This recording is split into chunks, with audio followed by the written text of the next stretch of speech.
This is definitely an attack. It will affect your child rearing. It will affect your education system.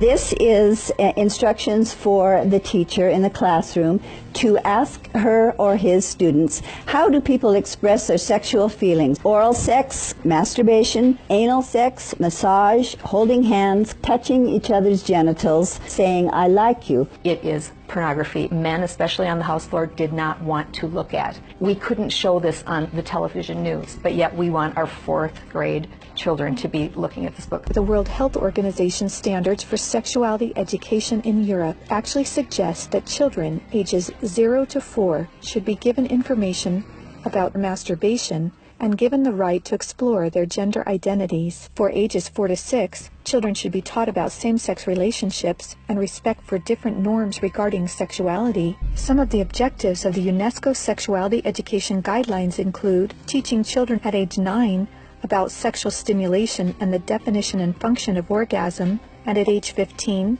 that both men and women can receive sexual pleasure with a partner of the same or opposite sex. An online CSE program for African youth called The World Starts With Me tells children that sexuality includes oral sex and masturbation. They have elementary students as young as 9 years old. Then they teach them how to wear a condom.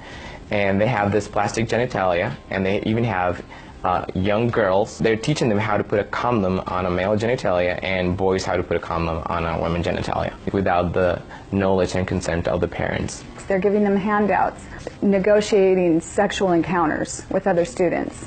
For example, there are statements like this: can I take your shirt off? It makes me hot when you touch me here. Is it okay if I take my pants off? This pamphlet called Healthy, Happy, and Hot tells young people you have the right not to disclose your HIV status to a sexual partner if you're not comfortable. It also tells young people that are HIV positive that if they decide with their partner not to wear a condom, that's their decision. On page 89 of a UNICEF-published Sexual and Reproductive Health Manual, UNICEF listed situations in which one can obtain sexual pleasure that included sexual responses directed towards inanimate objects, animals, minors, and non-consenting persons. In the context of the Sustainable Development Goals that determines the agenda for the next 15 years, the voice is very, very biased. It's just International Planned Parenthood Federation and their affiliates.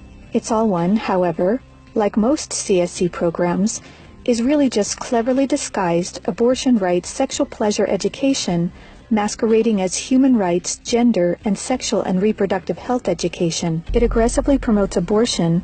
With over 112 references to abortion, It's All One has an obsessive focus on sexual pleasure, mentioning sexual pleasure 62 times. Comprehensive sexuality education programs are disguised under many names.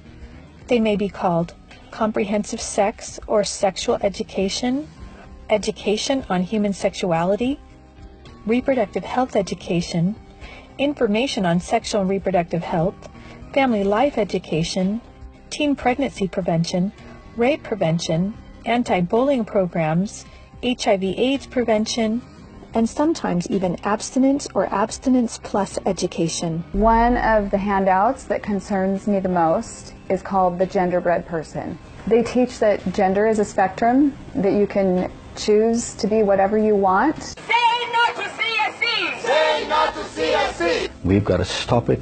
We've got to use everything at our disposal. We have to stand together. My family is mine. My wife is mine. I am hers. Our children are ours. Band together and find ways to stop it from entering your country. If we don't do something about it, it is all of us that carry that guilt. To learn more and to sign the petition to stop comprehensive sexuality education, go to stopcse.org. Together, we can and will protect the world's children.